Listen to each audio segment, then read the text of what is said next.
আজ আমি গুপ্ত যুগের অর্থনৈতিক অবস্থা নিয়ে আলোচনা করব। তাহলে আলোচনাটা শুরু করি। গুপ্ত যুগে লোহার পূর্ণ ব্যবহারের ফলে এবং জলসেচ ব্যবস্থার উন্নতির দরুন কৃষির বিশেষ উন্নতি হয়। সিন্ধু গাঙ্গেয় যমুনা উপত্যকায় লোকবসতি বিস্তর বেড়ে যায়। গুপ্ত যুগে এই কারণে গ্রাম ও বিষয়ভিত্তিক শাসনের প্রাধান্য বেড়ে যায়। জমিগুলোকে ৩ শ্রেণীতে ভাগ করা হতো, যথা: ১. রাষ্ট্রের মালিকানাধীন অকর্ষিত জমি। রাজা কর্মচারীদের এই জমি বেতনের পরিবর্তে দিতেন। ২. সীতা জমি বা সরকারি মালিকানাধীন কর্ষিত উর্বরা জমি, যার থেকে রাষ্ট্রের প্রভূত অর্থ আয় হতো। ৩. ব্যক্তিগত মালিকানার কৃষি জমি, যার থেকে রাজা রাজস্ব বা কর পেতেন। রাজা ব্রাহ্মণদের নিষ্কর জমি দান করতেন, একে অগ্রহার দান করা হতো। অর্থাৎ যে রাজা যে নিষ্কর জমি দান করতেন তাকে অগ্রহার দান বলা হতো। আইনত গ্রহীতার মৃত্যু হলে রাজা এই জমি ফেরত পেতে পারতেন। কার্যত গ্রহীতার পরিবার বংশানুক্রমিকভাবে অগ্রহার ভূমিদান ভোগ করত। গুপ্ত যুগে সামন্ত প্রথার অস্তিত্ব ছিল। ক্ষত্রিয় বা ব্রাহ্মণ জমির মালিক প্রজা বা কৃষকের দ্বারা জমি আবাদ করিয়ে 1/2 অথবা 1/5 অংশ ফসল নিত, বাকি প্রজা বা কৃষক পেত। সামন্ত প্রথার ফলে কৃষির উন্নতি অব্যাহত ছিল না। জমিতে ধান, গম, আখ, আম, অন্যান্য ফল, বাঁশ প্রভৃতি জন্মাত। বাংলাদেশ আখ বা গুড় বা চিনির জন্য বিখ্যাত ছিল। গুড়ের জন্যই বাংলার নাম গৌড়। ফাহিয়েনের মতে পূর্ব ভারতে ধানের চাষ এবং পশ্চিম ভারতে গমের চাষ বেশি হতো। জমিতে জলসেচের জন্য খাল ও নদীবাঁধ বা হ্রদ খোদাই করা হতো। স্কন্দগুপ্ত গুজরাটের বিখ্যাত জলসেচের কেন্দ্র সুদর্শন হ্রদের বাঁধ মেরামত করিয়েছিলেন। এছাড়া জলসেচের জন্য কূপ ও পুকুর খোঁড়া হতো। ভারতে কৃষিপণ্যের প্রভূত ফলন হতো। বাংলার চিনি পশ্চিম ভারতের গুজরাট ও দক্ষিণ ভারত পর্যন্ত রপ্তানি হতো। গুপ্ত যুগে বস্ত্রশিল্পের খুবই অগ্রগতি হয়েছিল। বারাণসী ছিল রেশম বস্ত্র তৈরির জন্য বিখ্যাত।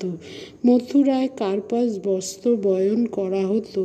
মসলিন, রেশম, সুতি কাপড়, তাঁত কাপড়, পশমের কাপড় প্রচুর পরিমাণে এ যুগে তৈরি হতো। চীনের সঙ্গে প্রতিযোগিতার ফলে ভারতের রেশম উৎপাদন ও রেশম রপ্তানি কমে যায়। হুন আক্রমণের পর এই শিল্পে আরও মন্দা দেখা দেয়। রমিলা থাপারের মতে স্থল ও সমুদ্র পথে চীনা রেশম ব্যাপক আমদানি হলে ভারতীয় রেশম শিল্পে মন্দা দেখা দেয়। তখন একমাত্র ভারতীয় বাজারের উপর নির্ভর করে রেশম শিল্পকে টিকে থাকতে হতো। তাই দেখা যায় পশ্চিম ভারতের বহু রেশম ব্যবসায়ী তাদের বৃত্তি ও বাসস্থান পরিবর্তন করে। কার্পাস বস্ত্রের বয়ন একটি বিরাট শিল্প ছিল। দেশের ভিতর এই বস্ত্রের বিরাট চাহিদা ছিল।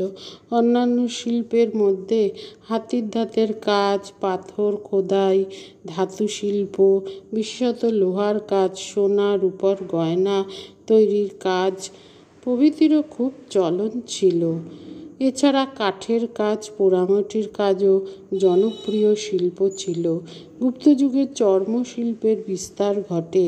চামড়ার পাদুকার ব্যবহার বাড়ে। তাছাড়া চামড়ার তৈরি শৌখিন পাখা, বোতল, ঢাকনা প্রভৃতির ব্যবহার আরম্ভ হয়। গুপ্ত যুগের মাটির জিনিসে মাটির সঙ্গে অভ্র মিশিয়ে মাটির পাত্রগুলিকে আকর্ষণীয় করা হতো। মণি মুক্তা খোদাইয়ের শৌখিন কাজ, সোনা রূপার অলঙ্কারের শিল্পীরা বিভিন্ন রকম মণিমুক্তার কাজ করত। এ যুগের মুক্তার হার বা মুক্তামালার উল্লেখ দেখা যায়। গুপ্ত যুগে রাজনৈতিক ঐক্য এবং দেশের অর্থাৎ শান্তির জন্য অন্তর্বাণিজ্যের প্রসার, সঙ্গে সঙ্গে বহির্বাণিজ্যেরও প্রভূত প্রসার ঘটেছিল। কুষাণ যুগ থেকে পশ্চিম ভারতের বন্দরগুলির মাধ্যমে রোমান সাম্রাজ্যের সঙ্গে যে বাণিজ্যের সূত্রপাত হয়, গুপ্তযুগে তা অব্যাহত ছিল। অনেকে মনে করেন যে গুপ্তযুগের অসাধারণ বৈষয়িক সমৃদ্ধির মূলে ছিল রোমান বাণিজ্য। দ্বিতীয় চন্দ্রগুপ্ত পশ্চিম ভারতের শক ক্ষত্রপদের দমন করার ফলে গঙ্গা যমুনা উপত্যকার সঙ্গে পশ্চিম ভারতের বন্দরগুলির প্রত্যক্ষ সংযোগ স্থাপিত হয়। দক্ষিণ ভারতের সঙ্গেও গুজরাটের বন্দরগুলির যোগ ছিল। পশ্চিম ভারতের ভৃগু কচ্ছ বন্দর ছিল বহির্বাণিজ্যের প্রধান কেন্দ্র। এছাড়া কল্যাণ, চৌল, কাবেরীপত্তনম প্রভৃতি বন্দরও ছিল। ওজন বা উজ্জয়িনী ছিল অন্তর্বাণিজ্যের কেন্দ্রগুলির সঙ্গে প্রধান যোগসূত্র। উজ্জয়িনীর সঙ্গে রাস্তার দ্বারা গঙ্গা যমুনা উপত্যকার সংযোগ ছিল। উজ্জয়িনী থেকে ভারুচ বা ভৃগুকচ্ছে মাল রপ্তানি হতো। নাসিক, পৈঠান, বারাণসী, তক্ষশিলা প্রভৃতি নগর ছিল বিখ্যাত অন্তর্বাণিজ্যের কেন্দ্র। বাংলার পুন্ড্রি, আখের, চিনির কদরও এই সময় সারা ভারত এমনকি পশ্চিম এশিয়ায় খুব ছিল। তবে রোমের সঙ্গে গুপ্ত ভারতের বাণিজ্যে শেষ পর্যন্ত মন্দা দেখা দেয়। এর কারণ হিসাবে বলা হয় যে রোমান সাম্রাজ্য দুভাগ হয়ে গেলে পশ্চিম রোমান সাম্রাজ্যের সঙ্গে ভারতের বাণিজ্যে মন্দা দেখা দেয়। তাছাড়া পশ্চিম রোমান সাম্রাজ্যে হুন আক্রমণ হলে রোমান বাণিজ্যে মন্দা দেখা দেয়। পূর্ব রোমান সাম্রাজ্য বা বাইজেন্টিয়ামের সঙ্গে গুপ্ত ভারতের অবশ্য আরও অনেক দিন বাণিজ্য চলে। খননকার্যের ফলে ভারতের নানা স্থানে বাইজেন্টাইন মুদ্রার বিপুল সঞ্চয় আবিষ্কৃত হয়েছে। এর থেকে বাইজেন্টাইন সাম্রাজ্যের সঙ্গে ভারতের বাণিজ্যের কথা প্রমাণ হয়। পারসিকরা ভারত ও চীন থেকে রেশম কিনে তা রোমান সাম্রাজ্যে রপ্তানি করত। পারসিকরা এত চড়া দামে রেশম বিক্রি করত যে সম্রাট জাস্টিনিয়ান বাধ্য হয়ে রেশমের দাম বেঁধে দেন। 1 পাউন্ড রেশম 18 খণ্ড রোমান স্বর্ণমুদ্রার বেশি দাম হবে না বলে তিনি ফতোয়া জারি করেন। পারসিকদের একচেটিয়া রেশমের ব্যবসা নষ্ট করার জন্য তিনি আবিসিনীয়দের সাহায্যে ভারত থেকে রেশম আমদানির চেষ্টা করেন, কিন্তু তার এই চেষ্টা সফল হয়নি। অবশেষে কয়েকজন খ্রিস্টীয় সন্ন্যাসী তাদের আলখাল্লার ভাঁজে করে চীন থেকে রেশমের গুটিপোকা লুকিয়ে আনলে রোমে রেশমের উৎপাদন আরম্ভ হয়। এর ফলে রোমে ভারতীয় রেশমের বাজারে মন্দা দেখা দেয়। তাছাড়া হুন আক্রমণের ফলে ভারতে যে রাষ্ট্রবিপ্লব ঘটে তার জন্য 364 খ্রিস্টাব্দ থেকে বহির্বাণিজ্যে মন্দা দেখা দেয়। ভারত থেকে রোমান সাম্রাজ্যে শুধুমাত্র রেশম রপ্তানি হতো না, ভারতীয় জীবজন্তু যথা সিংহ, বাঘ, তোতা পাখি, ভাল্লুক প্রভৃতিও রোমের রপ্তানি হতো বা রোমে এই সকল জীবজন্তুর চাহিদা ছিল। চামড়া, পশুর লোম, হাতির দাঁতের দ্রব্য, মুক্তা, চন্দন কাঠ, নীল, লোহার জিনিস, পাথর,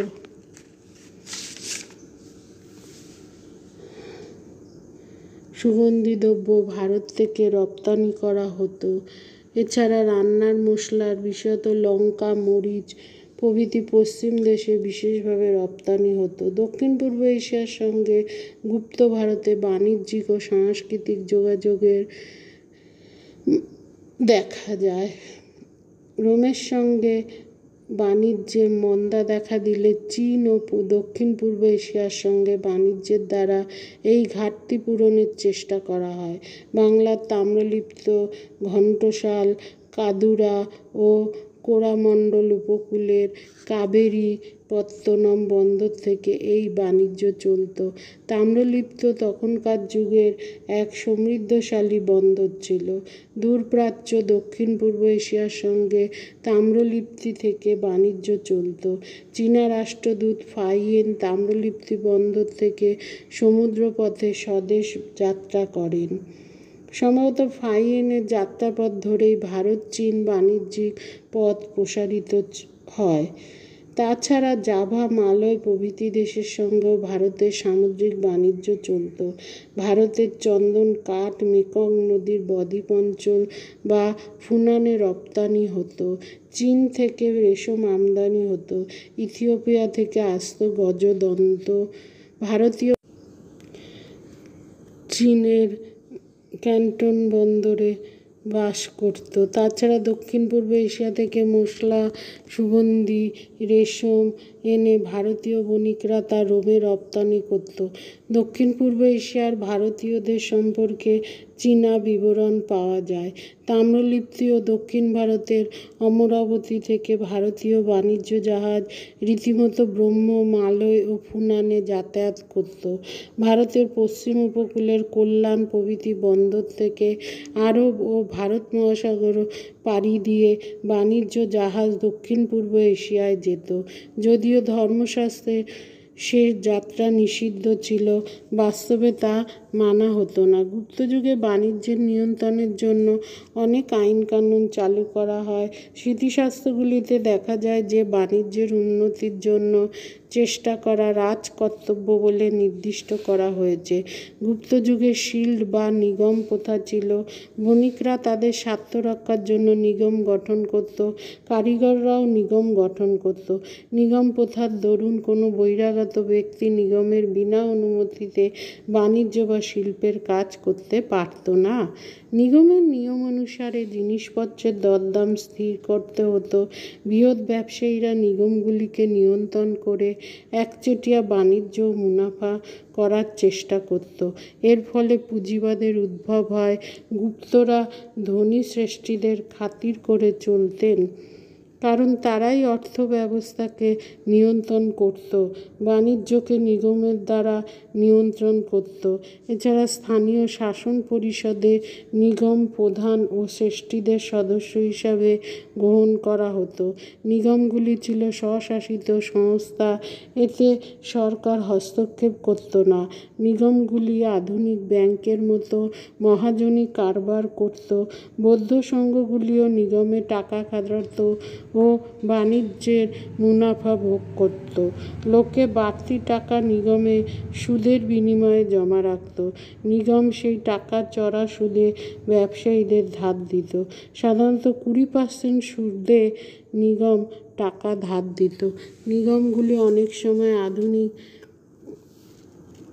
ব্যাংকের ভূমিকা পালন করত। বড় মন্দিরগুলিও গ্রামের পঞ্চায়েতগুলিও সুদের বিনিময়ে অর্থ ঋণ দিত। যদিও ধর্মশাস্ত্রে সুদ গ্রহণ নিষিদ্ধ ছিল, কার্যক্ষেত্রে তা মানা হতো না। এছাড়া শ্রেষ্ঠী বা শেঠী শ্রেণী ছিল পেশাগত বণিক, পুঁজিবাদী ও মহাজনী শ্রেণী। এই শ্রেষ্ঠী শ্রেণী ছিল নিগমগুলির প্রধান। গুপ্তযুগের মুদ্রাগুলির পরীক্ষার ফলে দেখা যায় প্রথম দিকে সেগুলি শক কুষাণদের অনুকরণে তৈরি করা হতো। রোমান মুদ্রার প্রভাবের কথা স্মিথ বলেছেন। গুপ্তযুগের শেষ দিকে মুদ্রার মানের যথেষ্ট অবনতি হয়। এছাড়া গুপ্তযুগে রৌপ্য মুদ্রার অত্যন্ত স্বল্প পরিমাণ লক্ষ্য করে কৌশাম্বী গুপ্তযুগে বাণিজ্যের প্রয়োজন কমে যায় বলে মনে করেন। অধুনা গুপ্তযুগের অর্থনৈতিক অবস্থা সম্পর্কে পণ্ডিতরা দ্বিতীয় চিন্তা করছেন। তাদের মতে গুপ্তযুগে দুটি সমান্তরাল অর্থনীতি প্রচলিত ছিল। একদিকে বিশেষ শ্রেণী, বিশেষত ক্ষত্রিয়, বণিক ও শাসক ব্রাহ্মণদের আর্থিক অবস্থা ছিল খুবই সচ্ছল। তারা বিলাসে, আরামে, প্রমোদে সময় কাটাত। নগরের সচ্ছল অধিবাসীরাও আরামে, ভোগে ও বিলাসে জীবন কাটাত।